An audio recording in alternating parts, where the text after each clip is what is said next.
With us now, former White House spokesman for President George W. Bush, Pete Seat, also former White House aide to President Bill Clinton, Keith Boykin.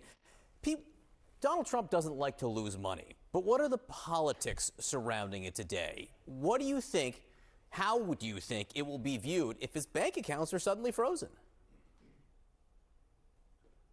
Well, I think it could easily be viewed as petty if the attorney general starts seizing assets, if she starts going after Mar-a-Lago and Trump Tower and maybe even Trump Force One. She could literally ground Donald Trump on the campaign trail and potentially force him to fly commercial. But the Trump campaign is leaning into this. If my email inbox is any indication, over the past 24 hours, I've gotten 6 fundraising solicitations about Trump Tower alone, with subject lines like "keep your hands off Trump Tower" and "you'll never get Trump Tower," and my favorite one, "Trump Tower will live forever." The campaign, the former president obviously feels very personally about this, but the campaign is trying to turn it into a short-term political advantage. Keith, do you believe it's a political advantage? Do you buy that?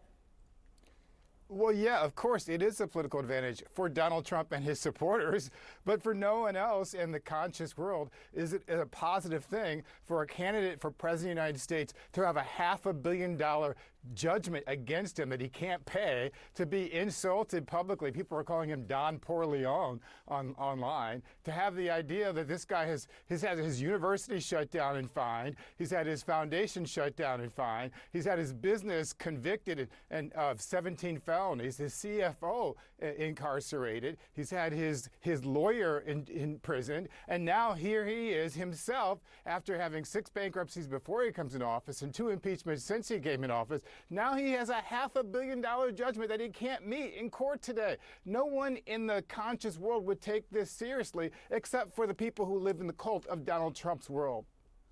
Lisa Murkowski doesn't live in that world, or doesn't want to live in that world anymore, Pete. The Republican senator from Alaska over the weekend spoke to our Manu Raju. And let me just read you a clip from what Manu reported. The veteran Alaska Republican is done with the former president and said she absolutely would not vote for him. Pressed on if that meant she might become an independent, Murkowski said, "I'm navigating my way through some very interesting political times. Let's just leave it at that." Now, I know Murkowski is seen as more moderate than almost any Republican senator, Pete, but still, it's significant. Or how significant is it when you have a Republican senator willing to go front and center and say this? You have several senators that have said this in the last several days. They either are not running for re-election or won't be on the ballot until 2028. So they have some political cover to come out and publicly say they won't support or vote for the former president. But I think in Lisa Murkowski's case, this is not necessarily new. In the aftermath of January 6th, she said that publicly said that she was grappling with whether or not there was a place for her in the Republican Party moving forward. But for the balance of power in the Senate is what really matters here. And my question is, okay, if she leaves the Republican Party and becomes an independent, does she remain caucusing? Does she still caucus with the Republican Party? And if she does, then we're status quo, and it doesn't really make that much of a difference. Does she do a Jim Jeffords, who when he left the Republican Party back in 2001 started caucusing with the Democrats, or does she do a Kyrsten Sinema, who continued to go along with the party that she left? Keith, if you're Senate Majority Leader Chuck Schumer, what are you offering Lisa Murkowski right now? That's a good question, John. And I think that right now Schumer is probably trying to figure out how he can get Lisa Murkowski on his side. But I don't know if she has a political future in the Republican Party in Alaska if she's a Democrat. So I think maybe she's better off being an independent where she does caucus with the Democrats from time to time, or maybe she doesn't have to make an alignment. So I think maybe Chuck Schumer could probably offer her some sort of committee assignment or offer her some sort of legislation that she might want. But you know, she's not the only one. You know, you have Vice President Mike Pence just last week who's saying he won't endorse Donald Trump either. This is unprecedented territory when we have U.S. senators and former vice presidents who are now condemning the current Republican presidential presumptive nominee. Keith, we have some reporting from Axios that I'd love to put up on the screen that has to do with how the Biden campaign is approaching the campaign of Robert Kennedy Jr. This is what Axios said. President Biden's team is so worried about Robert F. Kennedy Jr.'s potential impact on the election that it's built an entire operation dedicated to attacking Kennedy.